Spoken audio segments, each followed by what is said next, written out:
Good morning বন্ধুরা, welcome back to my channel. কটা বাজে? পুরোপুরি 5টা বাজে। সব হয়ে গেছে আমার, ঘর মানে উঠোন ঝাড় দেওয়া, ঘর মোছা, ব্রাশ টাশ হয়ে গেছে। আমি শুধু এখন রেডি হবো, রেডি হয়ে তারপর মেয়েকে ঢাক দেবো। তো গরম পড়েছে যে না, মানে বলার মতো না। পুরো থেকে থেকে বসে বসে ভেঙে যাচ্ছে। একটা বাইরে ভালো হাওয়া দিচ্ছে ঠান্ডা ঠান্ডা, কিন্তু ঘরে না গরম বদ্ধ মানে লাগছে। মানে আমাদের ঘর থেকে তো আগুন বেরোচ্ছে, মানে কী করবো বুঝতে পারছি না। মানে রাতেরবেলা ঘুমানোই যাচ্ছে না, গরমের চোটে এত। কিন্তু কী আছে, স্কুল আছে, স্কুল তো যেতে হবে, কামাই করলে হবে না। তো চলো, এই স্কুল যাওয়ার এই রেডি হওয়ার আগে মেয়ের জন্য একটু মুড়ি ভেজাবো, ভিজিয়ে রাখি। তার কারণ এত গরম পড়ছে, গরমে প্রতিদিন কমটম খাওয়ানো ঠিক হবে না। তাই আজকে আর মেয়েকে কমপ্লেন খাওয়াবো না, কেননা এত গরম পড়েছে। সকালবেলা কমপ্লেন খেয়ে হজম কোনো অসুবিধা হয় না, মানে খাওয়া খেলে কোনো অসুবিধা হয় না, বমি কিছু হয় না। কিন্তু তাও গরম পড়েছে, ডেলি ডেলি ওই কমপ্লেন খাওয়ানো। তাই যে কমপ্লেন রোজ দেবো না, মাঝে মাঝে দেবো। কেন বেলাতে যে টিফিনটা দিই, বিস্কুট কেক, ওইগুলো তো আর খায় না, শুধু কমপ্লেনকে খেয়ে থাকে। সে এসে বাড়িতে খায়, অসুবিধা হয়ে যায়। যে কমপ্লেন দেবো না, যা গরম পড়েছে যে জল মুড়ি দেবো। সকাল বিস্কুটটা খেতে চায় না সকালবেলা, জল বিস্কুট দিয়ে দেবো, তাও খাবে না। ওই জন্য যে একটুখানি জল মুড়ি খেলে তাও ভালো। জল মুড়ি খেলে পেটটা ঠান্ডা থাকবে আর মানে ভরবেও। ওই জন্য ভাবছি যে জল মুড়ি দেবো। জানি না কত দূর খাবে। জল মুড়ি এমনি খাই, কিন্তু সকালবেলা এই সময় কতটা খাবে সেটাই হচ্ছে কথা। তাও এই রকম এটা করে নিয়ে ভিজিয়ে রাখি, তারপর দেখছি।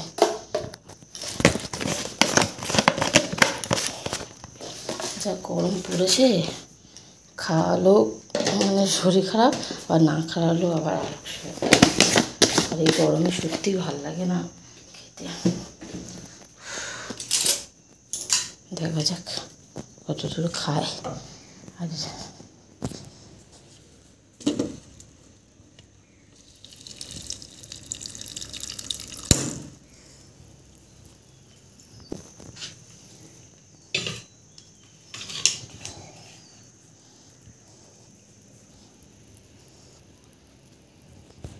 এটা একটু ভিজুক, আবার চিবাবে না, গিলে গিলে খাবে। ওই জন্য ভিজে গেলে নরম হয়ে যাবে, তখন গিললে অসুবিধা হবে না। এই যতক্ষণ ভিজবে ততক্ষণ আমি ওকে ডেকে রেডি করে নেব।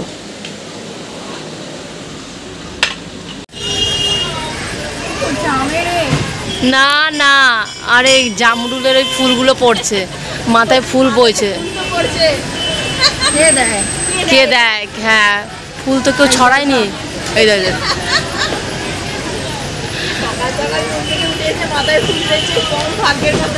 তাহলে এই বোতলগুলো না, এইগুলো খোলা যায়, এরকম রাউন্ডে আছে দেখেন, এরকম চাপ দেবেন, এখানে বসেছিলাম, বন্ধুর জন্য ওয়েট করছিল। আর উপরে একটা জামরুল গাছ আছে, সেখানে জামরুলের ফুলগুলো হাওয়াতে নড়ে নড়ে পড়ছে মাথার উপরে। এই যে তাই দিদি বলছে সকাল সকাল ফুল ফেলছে মাথার মধ্যে। জানি জানি, জামরুলের ফুলগুলো এত মানে সুন্দরভাবে হাওয়াতে ঝরে ঝরে পড়ছিলো, তো মানে মানে কন্টিনিউ পড়ে যাচ্ছিলো, বেশ দেখতে ভালো লাগছিলো। আর পুরো ভরে গেছিলো পুরো মাথাটা আমার কেন, যারা যারা বসে সবার। যে আজকে সকালের টিফিন হচ্ছে অসময় চিড়ে দই মাখা। চিড়ে দইটা তো একমাত্র ওই পয়লা বৈশাখের দিনই আমাদের খাওয়া হয়, তো তাছাড়া এমনি তো সচরাচর খাওয়া হয় না। আর একটা দিন মনে হয় কিসের দিন খাওয়া হয়, ওই যাই হোক যেই দিন মানে কিসে একটা সময় খাওয়া হয়, সেই সময় খাওয়া হয় মেন। তো তারপর আর খাওয়া হয় না। হ্যাঁ, ওই চিড়ের মেলা হয় যে, হ্যাঁ ওই দিন একটা খাওয়া হয়, তাছাড়া তো এমনি খাওয়া হয় না। তো এই আজকে ওই একটা বান্ধবী, ওর থাকে শেওড়াফুলি, ওদের ওখানে নাকি লাল দই পাওয়া যায়। তো বলে মিষ্টি খেতে নাকি, তো হচ্ছে দই তো একটা মিষ্টি আর একটা টক দই হয়। লালটা আবার কি, আমাদের দইটা তো এরকম মানে এমনি যে মিষ্টি, তো সেটাও তো লালচে লালচে ভাবি। তো বলি কি লাল দই, তো সেই হিসেবে বলছো যে তাহলে আমি নিয়ে আসবো, খেয়ে দেখবি ভালো খেতে। তো ওই যে দই নিয়ে আসবি যখন, তো সকালবেলা শুধু দই খাবো, তাহলে চিড়ে নিয়ে আসবো, চিড়ে দই মাখা হয়ে যাবে, খাওয়া হয়ে যাবে। তো সকালবেলাটাই ভালো হবে, প্রতিদিন তো মুড়ি খাচ্ছি, তো চিড়েটাও একবার খাওয়া হয়ে যায় ভালো। আর এই গরমে চিড়ে দই তো ভালোই না, সকালবেলা হেলদি খাবার, তো ওই জন্য ও নিয়ে এসেছিলো। কিন্তু আমি ভাবলাম যে লাল হয়তো অন্যরকম হবে, তো খুলে দেখলাম যে না, যেরকম আমাদের টক মিষ্টি দই সেরকম মিষ্টি দইয়েরই কালার, আর ওইরকম মিষ্টি দইয়ের মতনই খেতে। কিন্তু লাল দই হয়তো ওদের ওখানে হয়তো লাল দই বলে বিক্রি হয়, সেই জন্য হয়তো ও বলছে লাল দই লাল দই, কিন্তু মিষ্টি দই তো আমাদের তো মিষ্টি দই বলা হয়, ওদের ওখানে হয়তো লাল দই বলে, তাই জন্য লাল দই বলছিল। তা আমি বললাম যে এটা তো মিষ্টি দই যেরকম সেরকমই, লাল দই বলিস, বলে কি আমি তো ওখানে তো সবাই লাল দই বলে, মিষ্টি দই তো কেউ বলে না। আমি যে তাহলে ওরা হয়তো লাল দই বলে, এরকম একটা ব্যাপার ছিল। তো যাই হোক, ওই নিয়ে এসেছিলো, সেই দিয়ে তো চিড়ে মাখলাম। আর চিড়েটা একটু বেশি হয়েছিলো, দইটা একটু কম হয়ে গেছিলো, তার জন্য একটু চিনি দিলাম, মানে নিয়ে সবাই সব ব্যবস্থা করে নিয়ে গেছিলো যদি লাগে, তো সেই ভাগ্যে চিনিটা ছিল, তো অসুবিধা হয়নি, ঠিকঠাকই ছিল। তাই এখন মাখা হচ্ছে চিড়ে দই, তাই সেই এখন খাওয়া হবে চিড়ে দই। বাবা এত গরম পড়েছে, খাওয়া দাওয়া তো করলাম ওই বসে সবার সাথে গল্প করতে, খাওয়া দাওয়া করতে করতে যতটা টাইম কাটে, তারপর হয়তো মোটামুটি ওই 7টা থেকে 9:30 অবধি অনেকটাই টাইম, 7টা 8টা 9টা, মানে 2.5 ঘন্টা। তো কে জানি সময় আর কাটছিল না, তো বোর হয়ে যাচ্ছিলাম, তার মধ্যে এত গরম লাগছিলো, কী করে বুঝতেই পারছিলাম। তারপর ওই বসে তো আমার ফোনে লুডো ছিল, তো ওই লুডোটা ডাউনলোড করা ছিল, তুমি হচ্ছে লুডো খেলি, তো এখন এই বসে লুডো খেলছি। কী করবো, এই সময় তো কাটাতে লাগবে, গল্প গুজব করছি, খাওয়া দাওয়া সবই করছি, তাই বললাম যে লুডো খেলা হয়ে যাক। তো এখন বসে লুডো খেলছি আমরা, কিছু তো একটা করে সময়টা কাটাতে লাগবে, ওই জন্য লুডো খেলেই সময়টা কাটাই। আর লুডোটা খেলতে বেশ ভালোই লাগে, বেশ ওই কাটাকুটির ব্যাপারটা থাকে, ওটা মানে বোর্ডে চেলে যেটা হলে ওটা আরও ভালো লাগে খেলতে, কিন্তু এটা ফোনে তো এইটাতে খুব একটা মজা না, কিন্তু তাও খারাপ লাগছে না, ভালোই লাগছে। এবার সবাই মিলে খেলে আরও মজা। তো 3জনেই খেলছিলাম, এবার একজন মানে ও উঠে গেছে, তো মানে ও জিতে গেছে, তো উঠে গেছে, গিয়ে আমার ফোনটা ধরে ভিডিওটা করে দিচ্ছে, আর আমরা দুজন এখনও খেলছি। লুডো খেলতে বেশ ভালোই লাগে, মজা লাগে, কাটাকুটির যেহেতু ব্যাপারটা থাকে। আর এখন যেহেতু টানা স্কুল হচ্ছে না, ওই জন্য মানে প্রতিদিনই যেহেতু আসছি, এসে বসে রয়েছে না, ওই জন্য টাইম আর কাটছেই না। একদিন গ্যাপ দিয়ে ওটা ঠিক ছিল, এখন ডেলি যেহেতু হচ্ছে, ওই জন্য বসে থাকাটা খুব চাপ হয়ে যাচ্ছে। স্কুল থেকে এসে হাত পা ধোয়া হয়ে গেছে, এসে দেখি এখানে মা মাছ কাটতে বসেছে। ওই আজকে তো বাবা বাজারঘাট করে নিয়ে এসছে, তো এখানে লোটে মাছ নিয়ে এসে সেই লোটে মাছটাই কাটছে। রান্নাবান্না মানে এটা আজকে করবে না, রান্নাবান্না হয়ে গেছে, আজকে সিম্পলই করেছে, কালকে মাংস খাওয়াইছিল, তো গরমের মধ্যে ভালো লাগছে না, ওই জন্য আজকে ডাল, ওই টক ডাল, তারপর উচ্ছে ভাজা, পটল ভাজা করেছে, আর ওই সজনে ডাঁটা চচ্চড়ি করেছে। গরমে আর ভালো লাগছে না, তো ওই মাছ নিয়ে এসেছিলো, সেটা এখন কেটে রাখছে। তাই আমি বললাম যে এখন না কেটে পরে খেয়ে দিয়ে নিতাম, তারপর পরে আমি কাটতাম। তো আমি আস্তে আস্তে, মা তখন মাছ কাটতে বসেছিল, ওখানে লোটে মাছটা কাটছে, আর এখানে বেলে মাছটা ওটা ধোয়া হয়ে গেছে, ওটা কাটা ছিল, ওটা ধোয়া হয়ে গেছে, শুধু লোটে মাছটা কেটে রাখছে। আর এখানে সবজিগুলো রয়েছে, এইগুলো এখন আমি ধোবো না, খেয়ে মনেকে খাবো, আমি খাই, তারপরে জল আসলে ধোবো। মা মাছ কাটতে বসেছিল, ওই জন্য ধুয়ে রয়েছে। আর এখানে যে পার্সেল এই মাত্র, মানে আমি জাস্ট মুখ হাত পা ধুয়ে এসেছি, তখনই পার্সেলটা এসছে, তো সেইটা আবার এখন এই যে নিয়ে আসলাম। এটা কী আছে বলতে পারছি না, এটা থাক। এখন এই সবাই এসে ড্রেসটা চেয়ে হাত পা ধুয়েছি, মেয়েকে খাওয়ানো হয়নি, মেয়েকে খাইয়ে নিয়ে আমরা খাওয়া দাওয়া করে তারপরে গিয়ে পরে দেখবো কী আছে।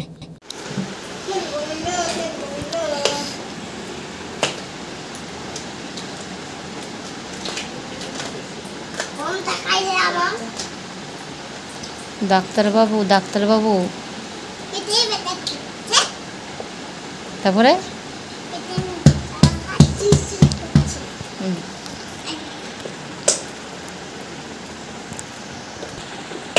বুধু সকালবেলা স্কুল যাবি বোনের সাথে, বাসে করে যাবি? হ্যাঁ যাবি? কালকে নিয়ে যাবো, ওখানে আখের রস বসে। হ্যাঁ চ নিবেদিতা কি এখন পাঁপড় খাবে? জল খেয়ে না, তাও দিচ্ছে, বসে বসে খেলা করছে, দিচ্ছে।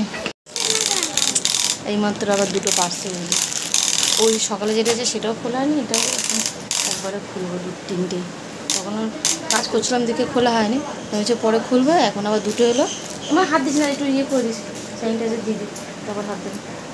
দেখি কী আছে। মনার খাওয়া গেছে, এখন কটা বাজে? 2টো বাজে, মনার খাওয়া গেছে, আমরা খাওয়া দাওয়া করবো, আগে দেখি না কী আছে।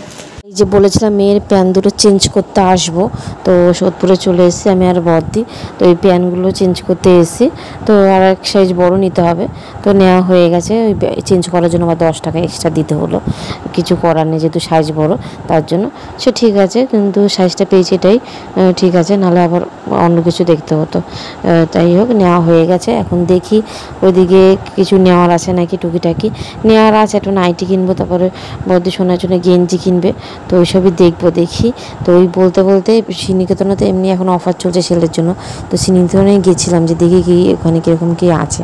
তো ওখানে যে এমনি শ্রীনিকেতন বলো বাইরে বলো দুনিয়ার জায়গা সেল জেগে যে চলছে, সেই পুরো সোদপুর মার্কেটটা পুরো ভিড়, যেই দোকানেই জানে কোনো ভিড়ে ভিড়। তো ওখানে ওই পড়াশোনার জন্য গেঞ্জি দেখছিলাম। আর মেয়ের তো আমার তো টুকটাক তো কেনা হয়ে গেছে, অনলাইনে জামা অর্ডার দিয়েছি। তারপরে ঘরে পরা তো ওই গেঞ্জি প্যান্ট নিলাম, তারপরে বাবা বানিয়ে দেবে, ওই জন্য ওর জন্য আর কিছু দেখলাম না। ওই সোনার জন্য বর্দি দেখছে, আর ওই বাড়ি থেকে মা বলেছে ওকে একটা কিছু কিনে দিতে, তো ওর জন্য দেখি ওই গেঞ্জি কটা নেয়, তো সেখান দিয়ে একটা কিনে দেবো ওখানে। আর শ্রীনিকেতনে প্রচুর ভিড়, প্রচুর ভিড় কোথায় না আছে, বললাম না সারা সোদপুর। মিওতে মানে ঢুকেছিলাম যে ওই ফিশ চপ আর চিকেন চপ ওইগুলো বেশ ভালো লাগে খেতে মিওর। তো ওখানে ওই হলো খাওয়ার জন্যই এসেছিলাম, তো দেখি পুরো প্যাকটা, একটু দাঁড়ানোর জায়গা নেই কোথাও, যে দাঁড়িয়ে যে জিনিসটা নেবো সেই জায়গা নেই। বর্দি ওখানে দাঁড়িয়ে নিচ্ছে আর আমি এক সাইডে দাঁড়িয়ে রয়েছি, এত ভিড় মানে ওখানে দাঁড়িয়ে তো নেওয়া তো দূরে থাক, খাওয়াও যাবে না এমন অবস্থা। তো ওই আমরা নিলাম, নিয়ে তারপর বাইরে দাঁড়িয়ে খেলাম। আমার একটা ভেজ প্যাটিস আর চিজ কর্ন রোল।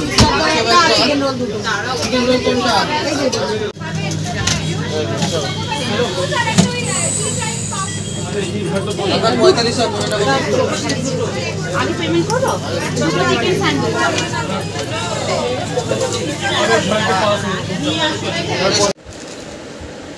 খোলো। এই দাঁড়া, এটা নয় ভ্যাটা ভ্যাটা হয়ে গেছে গো।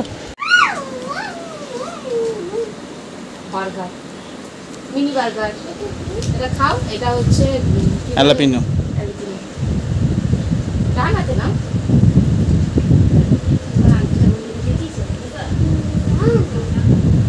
এই ক্লিপগুলো দুটো ক্লিপ আর এই আংটিটা আনা হয়েছে, তাই না? বন্ধুকে দেখিয়ে দাও, আংটিটা দেখিয়ে দাও। কিন্তু জামা চেঞ্জ হয়ে গেছে, ওরা ওটা ভালো লাগে না। এটা বার্গার খাবে বলেছিল, ওই ছোট মিনি বার্গারগুলো সেগুলো খেতে কোনো পারে না। বাটিতে দাও, বাটিতে। ওই জন্য এখন লাগবে ওরকমভাবে না, এটা কিংবা ওকে বাটিতে দাও। ঘরে ঘরে ডান হাতে বাটি নিয়ে এসেছিলাম। এনে বাটি নাও, বাটিতে রেখে না পড়ে যাবে। এই আসলে আগে ওকে অনেক নিয়ে এসে আমাদের দেরি হয়ে গেছে, 9:30 বাজে। এই যে ছুটলো এসে চেঞ্জ করে তারপরে আমার প্যান্টটা চেঞ্জ করছি আর কিছু কিনেছি পরে দেখো। আর এই যে এখন খাওয়া দাওয়া করতে বসেছি, কালকে যেহেতু মেয়ে স্কুল আছে আর আজকে অনেকটা লেটও হয়ে গেছে, এখন 10টা 15 মতন বাজে। তো ওকে খাইয়ে দিয়েছি, তাতে যেহেতু শোয়াতে হবে, নাহলে সকালে উঠতে অসুবিধা হয়েছে। তো আর এখন তো মোটামুটি ওই যেহেতু ডেলি স্কুল হচ্ছে তো ক্লান্তি থাকে, ওই জন্য মোটামুটি 11:30টার মধ্যে ঘুমিয়ে পড়ে। তো ওই জন্য 11টার মধ্যে ওকে শোয়ানোর চেষ্টা করি, যাতে তাড়াতাড়ি ঘুমিয়ে পড়ে সকালবেলা উঠতে পারে। তো ওই জন্য তো খাওয়া দাওয়া কমপ্লিট, আর এইদিকে আমরা সব খেতে বসেছি। আর আজকে আমাদের পান্তা, গরমকাল পড়লো মানে আমাদের এই পান্তা খাওয়া শুরু হলো। আর পান্তা তো এমনিই ভালো লাগে, আর গরমকাল তো মানে অমৃত লাগে। আদার্স কোনো মাছ মাংস বাকি সব বাদ দিয়ে মানে পান্তা মানে অমৃত খাবার খাচ্ছি, এরকম একটা ব্যাপার। তো দুর্দান্ত লাগে পান্তা খেতে, আমাদের সবাই পছন্দ করে, শুধু মাকে দিয়ে। মা খুব একটা ভালো খায় না, কিন্তু বাকি সবাই ভালো খায়। ওই জন্য মা পান্তা খাবে না, দিনের বেলা হলে যাও খেতে, রাতের বেলা তো খাবে না। রাতের বেলা ওই গরম ভাত আছে, গরম ভাত ডাল বড়া দিয়ে খাবে। আর পান্তা ভাত মানে শুকনো লঙ্কা পেঁয়াজ আর তার সাথে ডালের বড়া। তো এই হচ্ছে আমাদের রাতের খাবার। আর গন্ধরাজ লেবু তো রয়েছে। ভাত বাড়া হয়ে গেছে, এখন খাওয়া দাওয়া করি। আর আমি সোদপুর থেকে কী কী কেনাকাটি করছি সেগুলো আজকে আর দেখালাম না, কেন ওইগুলো দেখাতে গেলে টাইম লাগবে। তারপরে এখন মেয়েকে যেহেতু সবও বললাম, ওই জন্য খাওয়া দাওয়া করার পর তো অনেক কাজকর্ম থাকে, ওই জন্য এখনও দেখাতে পারলাম না। ওরা কালকে ভিডিওতে দেখিয়ে দেবো ওখানে। চলো খাওয়া দাওয়া করি, আর এখনই ব্লগটা এন্ড করে দিচ্ছি। তো সবাই গেছে কিন্তু গুড নাইট, টাটা।